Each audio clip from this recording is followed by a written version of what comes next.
भारत माता की, भारत माता की।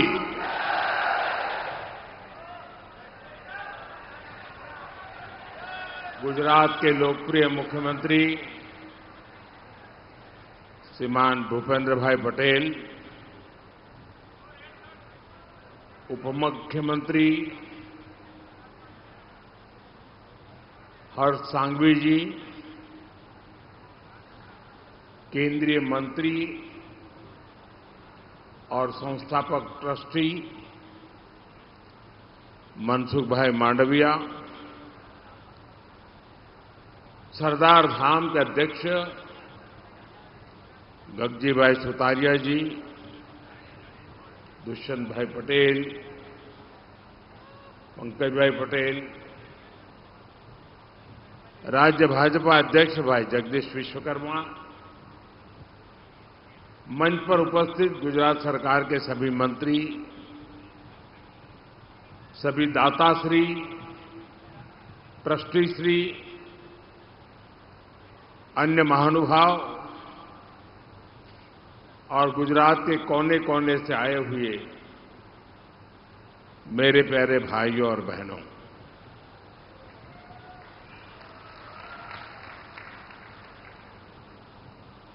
आज का ये दिन किसी पुण्य पर्व से कम नहीं है।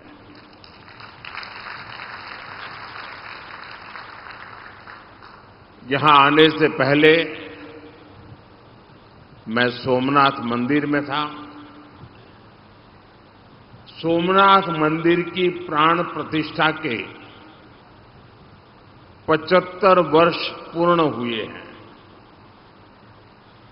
सोमनाथ मंदिर की पुनर्स्थापना,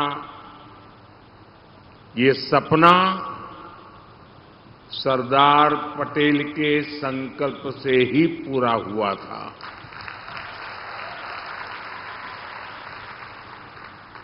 इस अवसर पर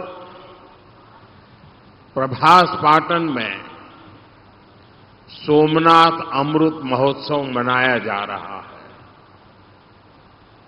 और उसी दिन यहां बड़ोदरा में सरदार धाम से जुड़े एक अत्यंत महत्वपूर्ण प्रोजेक्ट का लोकार्पण और शिलान्यास भी हो रहा है। डॉक्टर दुष्यंत और दक्षा पटेल कॉम्प्लेक्स का लोकार्पण, शिक्षण सहाय योजना का शुभारंभ, नई परियोजनाओं का भूमि पूजन, ये सभी कार्य भविष्य में राष्ट्र निर्माण के प्रभावी प्रकल्प साबित होंगे। एक तरह से ये संस्थान युवाओं के लिए भविष्य के कैरियर के लॉन्चिंग पैड का काम करेंगे। मैं आप सभी को, समाज के सभी लोगों को इस पुण्य कार्य के लिए बहुत बहुत बधाई देता हूं। साथियों, आज आपके बीच आया हूं तो एक और बात की खुशी है। बंगाल,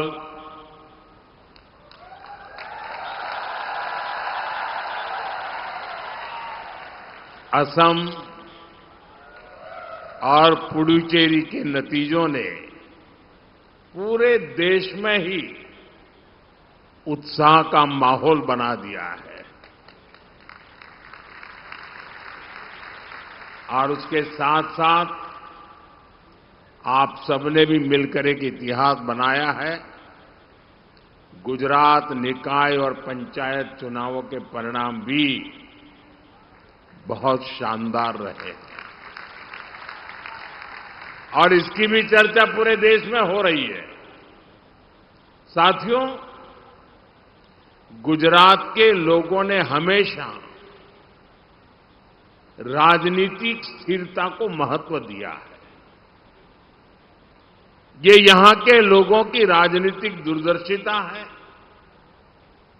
वो जानते हैं कि राजनीतिक स्थिरता का महात्म्य क्या होता है और जहां राजनीतिक स्थिरता होती है वहां अर्थव्यवस्था की गति और तेज हो जाती है।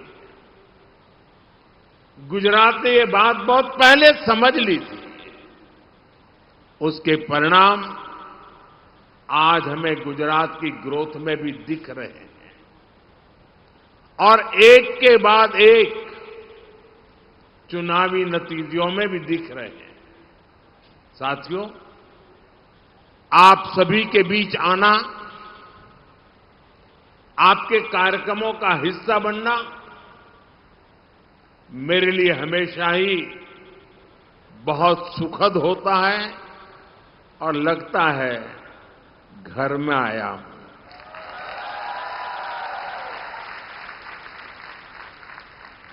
क्योंकि आपके बीच आकर समाज की शक्ति का एहसास होता है। हम सभी जानते हैं कि जब भी कहीं पर वास्तविक बदलाव होता है वो समाज की सामूहिक ताकत से ही होता है। खासकर जिन जिन समाजों ने शिक्षा को प्राथमिकता दी है, शिक्षा में समान भागीदारी को अपना लक्ष्य बनाया है, वो समाज हमेशा आगे बढ़े हैं। उन्होंने नई ऊंचाइयों को छुआ है। इसलिए भाइयों बहनों, सरदार धाम के हर प्रयास में जब भी मुझे मौका मिलता है मैं हमेशा आपके साथ खड़े होने का प्रयास करता हूं। अभी गगजी भाई बड़े विस्तार से बता रहे थे, साल 2021 में मैं सरदार धाम अहमदाबाद के कार्यक्रम में आया था। तब गर्ल्स हॉस्टल का भूमि पूजन हुआ था। पिछले वर्ष उसका लोकार्पण भी हो गया। आज वहां हजारों बेटियां शिक्षा प्राप्त कर रही हैं, अपने सपनों को नई दिशा दे रही हैं। सूरत, राजकोट, भूज, महसाणा और दिल्ली, सरदार धाम के ऐसे कई संस्थान युवाओं का भविष्य गढ़ने में जुटे हैं। आज भी अहमदाबाद के निकोल में 1000 बेटियों के लिए नए छात्रावास का भूमि पूजन हुआ है। साथियों, बदलाव व्यापक हो और परिणाम स्थायी हो, इसके लिए समाज और सरकार को मिलकर काम करना आवश्यक होता है। इसीलिए आज शिक्षा के क्षेत्र में जमीनी हकीकतों के आधार पर काम हो रहा है। राष्ट्रीय शिक्षा नीति इसका बहुत बड़ा उदाहरण है। आज युवाओं की राह से रोड़े हटाए जा रहे हैं। भाषा के आधार पर होने वाला भेदभाव खत्म हो रहा है। आज जोर केवल किताबों और डिग्रियों पर नहीं है, स्किल डेवलपमेंट और इनोवेशन को पढ़ाई का हिस्सा बनाया गया है। रिसर्च में रुचि रखने वाले युवाओं को उसके लिए माहौल मिल रहा है। हमारे युवा डिग्री पूरी करके अनुभव न होने के कारण भटके न, इसके लिए अप्रेंटिसशिप के मौके उन्हें दिए जा रहे हैं। आप सोच सकते हैं, आने वाले समय में देश को इतना बड़ा स्किल्ड वर्कफोर्स मिलेगा, इसका सबसे बड़ा लाभ देश के मैन्युफैक्चरिंग सेक्टर को होगा। साथियों, हमारे गुजरात के युवाओं में उद्यम की स्वाभाविक शक्ति होती है। आज स्टार्टअप इंडिया मिशन इन युवाओं के सपने साकार कर रहा है। छोटे शहरों के युवा भी उद्यमी बन रहे हैं। छोटे शहरों से बड़े बड़े स्टार्टअप सामने आ रहे हैं। स्टार्टअप्स में महिलाओं की भागीदारी भी लगातार बढ़ रही है। पहले जिन सेक्टर्स को रिस्की माना जाता था, वो अब युवाओं की पहली पसंद बन रहे हैं। पिछले 10-12 वर्षों में स्पोर्ट्स से लेकर स्पेस टेक्नोलॉजी तक देश की कामयाबी इसका सबसे बड़ा सबूत है और इसका बहुत बड़ा लाभ गुजरात के हमारे बेटे बेटियों को भी हो रहा है। साथियों, समाज में प्रगति का सबसे बड़ा आधार होता है उसकी आधी आबादी की भागीदारी। गुजरात ने इसे 2 दशक पहले ही समझ लिया था और इस दिशा में मजबूती से कदम भी उठाए। साथियों, आज गुजरात मॉडल की वही सफलता देश में दोहराई जा रही है। देश में करोड़ों महिलाओं के बैंक खाते खोले गए, शौचालय, नल से जल, गैस कनेक्शन की सुविधाएं दी गई। आज मुद्रा योजना के जरिए महिलाएं आत्मनिर्भर भी बन रही हैं। परिवार में महिलाएं स्वस्थ रहें, इसके लिए आयुष्मान भारत और मातृवंदना जैसी योजनाएं कवच बनकर काम कर रही हैं। साथियों, पहले कितने ही क्षेत्रों में बेटियों के लिए दरवाजे ही बंद होते थे। आज उन्हीं सेक्टर्स में बेटियां लीडरशिप रोल में सामने आ रही हैं। आज नेशनल डिफेंस एकेडमी में महिला कैडेट्स ट्रेनिंग ले रही है। हमारी बेटियां फाइटर पायलट बन रही है। राजनीति में भी महिलाओं की भागीदारी बढ़ाने के लिए लगातार प्रयास हो रहा है। नारी शक्ति वंदन संशोधन के जरिए हमने इसके लिए एक और प्रयास किया था। राजनीतिक कानूनों से वो पास नहीं हो पाया, लेकिन मैं आपको आश्वस्त करूंगा, देश भर की महिलाओं को आश्वस्त करूंगा, हम इस दिशा में लगातार प्रयास करते रहेंगे। साथियों, महिलाओं के लिए सभी क्षेत्रों में संभावनाओं के द्वार खुले। ये केवल सरकारी नहीं, बल्कि समाज की भी जिम्मेदारी है। और मुझे खुशी है, सरदार धाम ये दायित्व पूरी निष्ठा से उठा रहा है।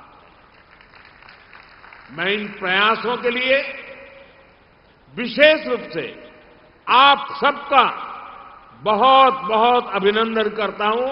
आप सबका बहुत बहुत धन्यवाद करता हूं।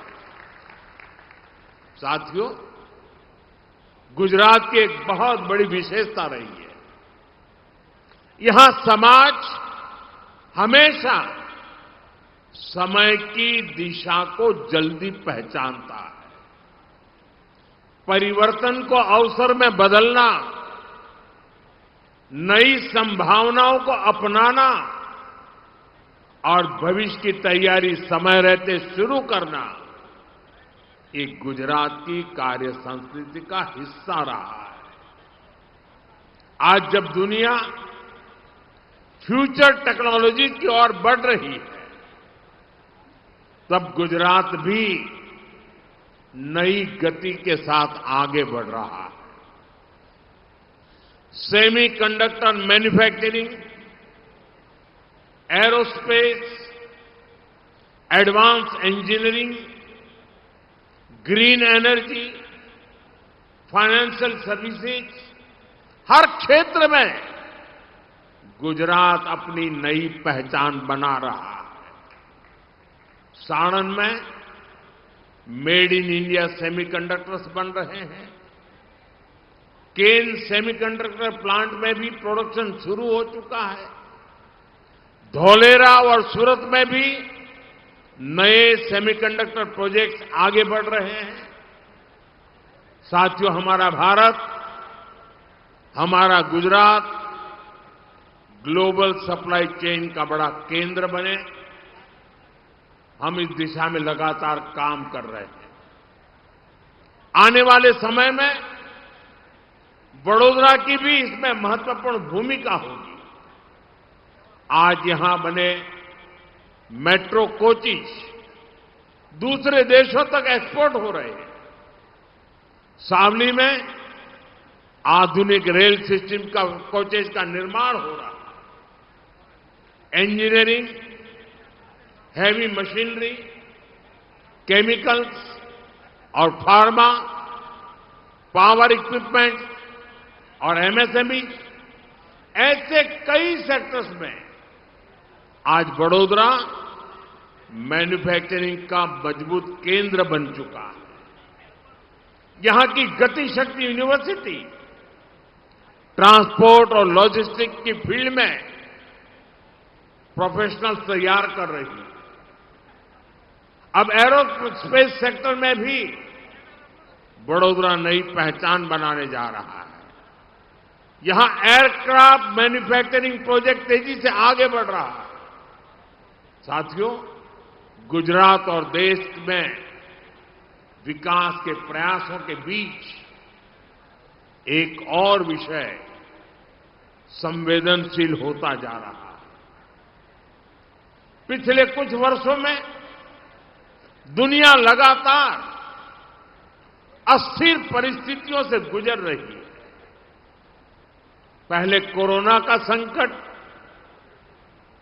फिर वैश्विक आर्थिक चुनौतियां और अब पश्चिम एशिया में बढ़ता तनाव। इन सारी परिस्थितियों का असर लगातार पूरी दुनिया पर पड़ रहा है और भारत भी इससे अछूता नहीं है। अगर कोरोना महामारी इस सदी का सबसे बड़ा संकट थी, तो पश्चिम एशिया में युद्ध से बनी परिस्थितियां इस दशक के बड़े संकटों में से एक है। जब हमने मिलकर कोरोना का मुकाबला कर लिया, तो इस संकट से भी अवश्य पार पा जाएंगे। सरकार भी लगातार ये प्रयास कर रही है कि देश के लोगों, देश के सामान्य नागरिक पर इन सारी विपरीत परिस्थितियों का कम से कम असर हो। लेकिन ऐसे समय में देश को जन भागीदारी की शक्ति की बहुत बड़ी आवश्यकता है। हमें भारत के नागरिक के तौर पर अपने कर्तव्य को प्राथमिकता देनी होगी। इससे पहले के दशकों में भी जब जब देश युद्ध या किसी और अन्य बड़े संकट से गुजरा है, सरकार की अपील और उस अपील पर हर नागरिक ने ऐसे ही अपना दायित्व निभाया है। आज भी जरूरत है कि हम सब मिलकर अपना दायित्व निभाएं, देश के संसाधनों पर पड़ने वाले बोझ को कम करें। आप भी जानते हैं कि भारत कितने ही उत्पादों को मंगाने के लिए लाखों करोड़ रुपए की विदेशी मुद्रा खर्च करता है।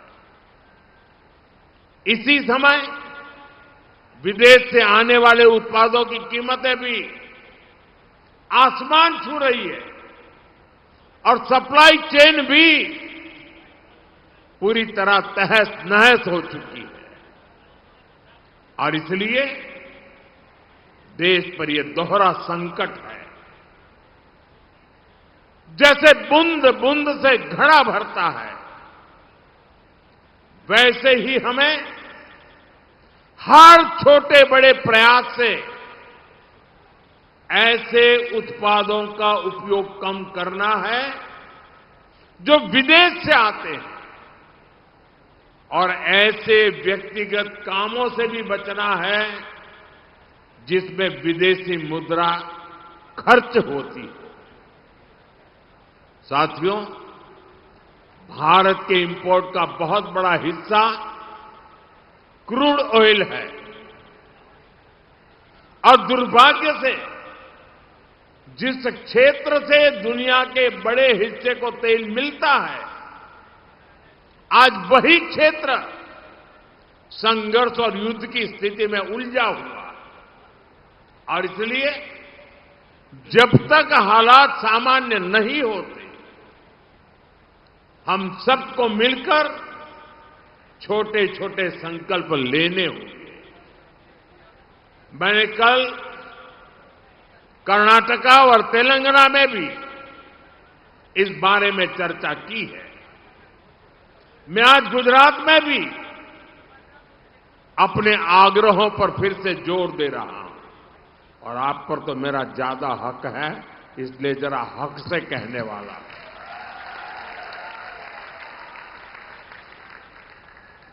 मेरी देश के हर नागरिक से अपील है, जहां संभव हो पेट्रोल डीजल का उपयोग कम करें। मेट्रो का उपयोग करें, इलेक्ट्रिक बस और पब्लिक ट्रांसपोर्ट का अधिक इस्तेमाल करें, कार पुलिंग को बढ़ावा दें। जिनके पास कार है वे एक गाड़ी में ज्यादा लोगों को साथ लेकर चले। जिनके पास ईवी है वे भी दूसरों की मदद के लिए आगे आए। साथियों, डिजिटल टेक्नोलॉजी ने अब इतना कुछ आसान बना दिया है, टेक्नोलॉजी की मदद भी हमारे लिए बहुत फायदेमंद होगी। ये जरूरी है कि सरकारी और प्राइवेट दोनों ही दफ्तरों में वर्चुअल मीटिंग्स और वर्क फ्रॉम होम को प्राथमिकता दी जाए।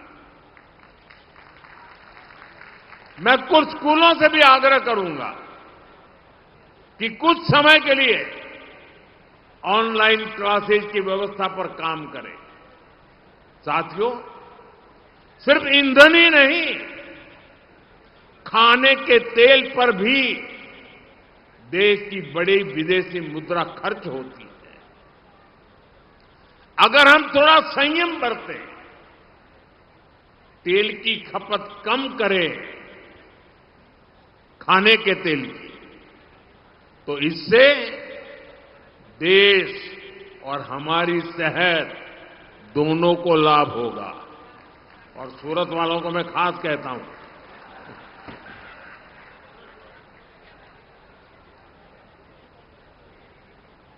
इसी तरह मैं आज समाज के सभी भाई बहनों से, मैं आपके परिवार का सदस्य हूं इसलिए आग्रह से कहता हूं, और इसमें तो आपको आगे आकर के मेरी मदद करनी पड़ेगी। सोने की आयात पर भी देश का बहुत बड़ा पैसा विदेश जाता है। मैं आप सबसे, देशवासियों से आग्रह करूंगा कि जब तक हालात सामान्य न हो, हम सोने की खरीद को टालें।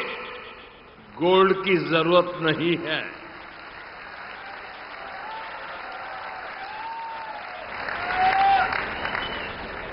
साथियों, आज समय की मांग है कि हम वोकल फॉर लोकल को एक जन आंदोलन बनाएं। विदेशी सामान की जगह लोकल उत्पादों को अपनाएं। अपने गांव, अपने शहर, अपने देश के उद्यमियों को हम ताकत दें। यहां लोग बैठे हैं, बहुत अच्छी चीजें बनाते हैं, श्रेष्ठ चीजों का उत्पादन करते हैं। साथियों, हमारे में से ज्यादातर खेती के कारोबार की दुनिया से पैदा होकर के यहां आए हैं। खेती में स्वदेशी खाद को बढ़ावा मिले, नेचुरल फार्मिंग को बढ़ावा मिले, डीजल पंप की जगह सोलर पंप्स का उपयोग बढ़े।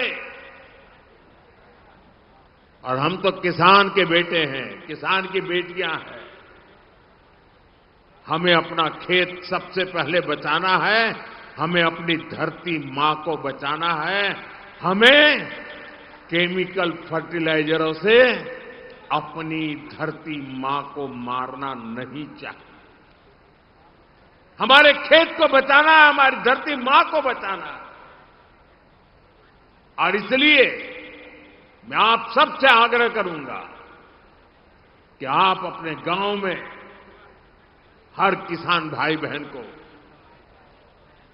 केमिकल फर्टिलाइजर से मुक्ति का रास्ता बताइए, नेचुरल फार्मिंग की तरफ ले जाइए। साथियों, एक और भी अहम विषय, और वो भी आप में से बहुतों को लागू होता है, बुरा मत मानना, फैशन हो गई है।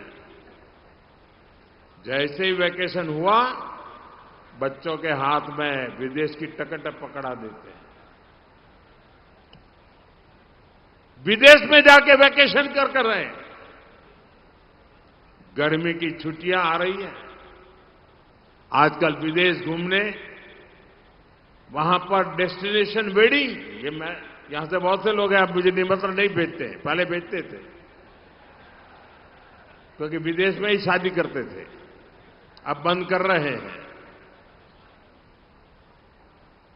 ये विदेश में वेडिंग, इनका फैशन खूब बढ़ रहा है। और लेकिन इस पर भी बहुत विदेशी मुद्रा खर्च होती है। साथियों, आप सोचिए, क्या भारत में ऐसी जगह नहीं है जो हम अपनी वैकेशन वहां बनाएं, हमारे बच्चों को हमारा इतिहास पढ़ाएं, हम अपने स्थानों पर गर्व करें। और जरूरी है कि भारत में ही अपनी वैकेशन मनाएं। और वेडिंग के लिए भी मैं नहीं मानता हूं कि भारत से अधिक कोई अच्छी पवित्र जगह हो सकती है हमारे लिए।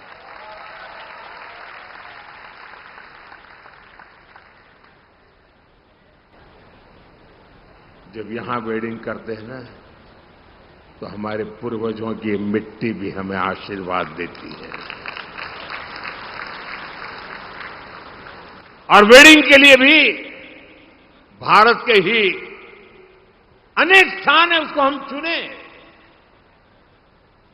हमारे गुजरात में तो वैसे भी एक से बढ़कर एक स्थान है।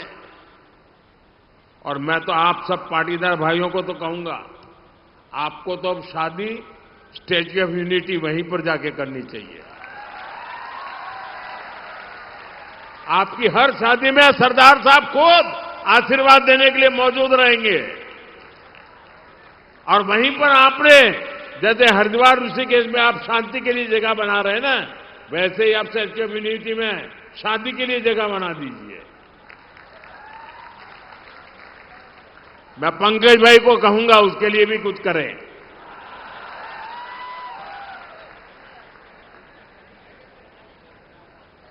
जैसे हाल के वर्षों में सरदार साहब के स्टैच्यू ऑफ यूनिटी हमारा एकता नगर पर्यटन का इतना बड़ा केंद्र बनकर उभरा है कि हम ये तय कर सकते हैं, हम ज्यादा से ज्यादा लोगों को स्टैच्यू ऑफ यूनिटी पर लेकर के जाएं।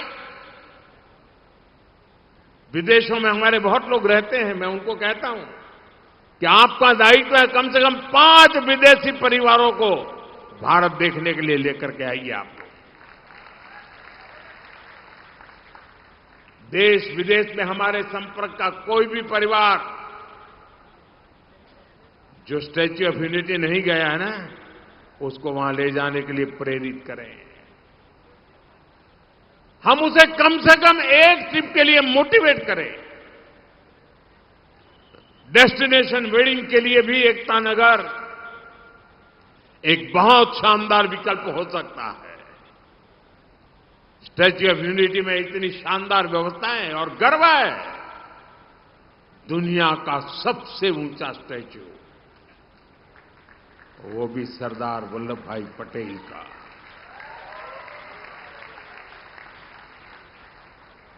इस देश का कोई नागरिक ऐसा नहीं हो सकता है कि जिसको इसके लिए गर्व न हो दोस्तों। और मैं आपसे आग्रह करता हूं, आप सभी इसका फायदा उठाइए, इसका लाभ उठाइए। साथियों, ये मैंने छोटे छोटे प्रयास आपको, कोई मुश्किल काम नहीं बताया आपको, लेकिन आप मान के चलिए, ये छोटे प्रयास भले लगते सकते हो, लेकिन छोटे प्रयास भी जब 140 करोड़ लोग एक साथ संकल्प लेते हैं, 140 करोड़ लोग एक कदम आगे बढ़ते हैं इस दिशा में, 140 करोड़ कदम देश आगे बढ़ता है। तो वही छोटे प्रयास राष्ट्र की सबसे बड़ी ताकत बन जाते हैं। और इसलिए फिर एक बार हमें एकजुट होना होगा ताकि ये संकट किसी भी तरह हमारी प्रगति को, हमारे विकास को प्रभावित न करे। मुझे विश्वास है हम सब साथ मिलकर इन संकल्पों को पूरा करेंगे और देश को मजबूती देंगे। અને બીજી વાત એક ગગજીબેન મારે કરવી છે।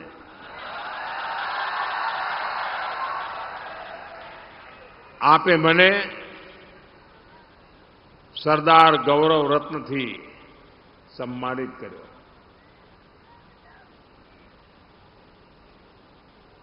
જે એવોર્ડ સાથે સરદાર સાહેબનું નામ જોડાયું હોય ને, ત્યારે જવાબદારી ઘણી વધી જતી હોય છે।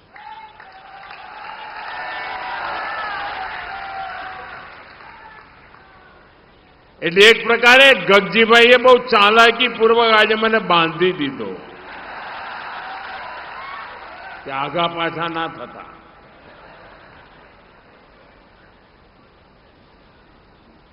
અને કદાચ મારા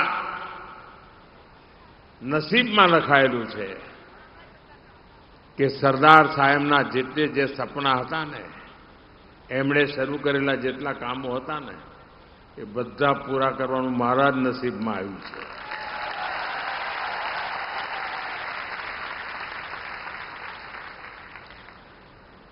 અને આજે જ્યારે આપે આ સન્માન, આ એવોર્ડ આપ્યો છે, હું આપને વિશ્વાસ આપું છું કે સરદાર સાહેબના સપના પૂરા કરવામાં આપ સૌના આશીર્વાદથી મને જે કંઈ શક્તિ મળી છે, સંસ્કાર મળ્યા છે, ગુજરાતની માટીએ મને જે શીખવાડ્યું છે, એના ભરોસે હું કહું છું કે સપના પૂરા કરવા માટે મહેનતમાં હું કચાશ નહીં રાખું.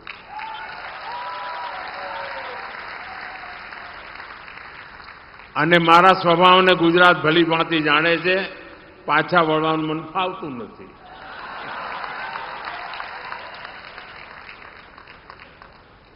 પરંતુ આપે આ સન્માન કર્યું એ મારા માટે બહુ મોટી બાબત છે. એકવાર મેં એક પ્રસંગ વાંચ્યો હતો કે જનરલ કરિયપ્પા એમના ગામમાં એમના સન્માનનો કાર્યક્રમ થવાનો હતો. તો અત્યંત આનંદિત હતા. તો લોકોએ પૂછ્યું, એમણે કહ્યું, ભાઈ હું દુનિયાભરમાં જાઉં છું. આખી દુનિયાના બધા અમારા સૈન્યના રીતા રિવાજો પ્રમાણે લોકો મને સેલ્યુટ કરતા હોય છે. ખૂબ માન સન્માન મળતું હોય છે. દુનિયામાં જે મળે મળે, પણ જ્યારે ઘરમાં મળે ને ત્યારે એનો આનંદ અલગ હોય છે.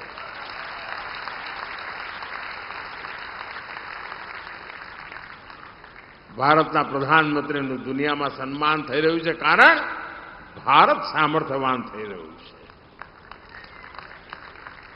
અને આજે જ્યારે ઘરના દીકરાને ઘરના લોકો જ્યારે આશીર્વાદ આપે ને ત્યારે કામ કરવાની શક્તિ ઘણી વધી જતી હોય છે. મારે માટે મારા પરિવારજનોએ આપે સૌએ આ સરદાર રત્નરૂપી જે આશીર્વાદ આપ્યા છે એ બદલ હું આપનો ખૂબ ખૂબ આભારી છું અને આ ઋણનો સ્વીકાર કરું છું.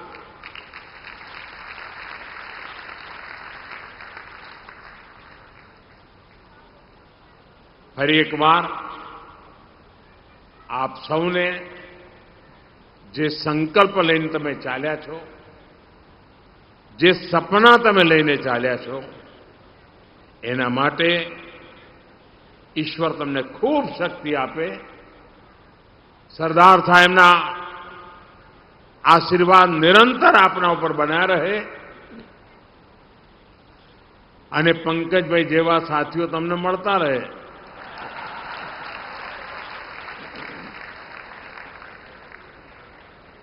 અહીંયા અમે ત્રણ એવા લોકો બેઠા છીએ કે જેનો વિશેષ નાતો છે.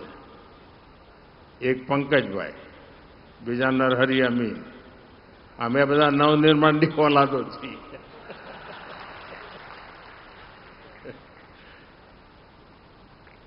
તો મને આનંદ થયો કે આજે પંકજભાઈએ પણ એક મોટી જવાબદારી લીધી છે. આપ સૌનો ખૂબ ખૂબ આભાર. જય સરદાર, જય સરદાર. ધન્યવાદ.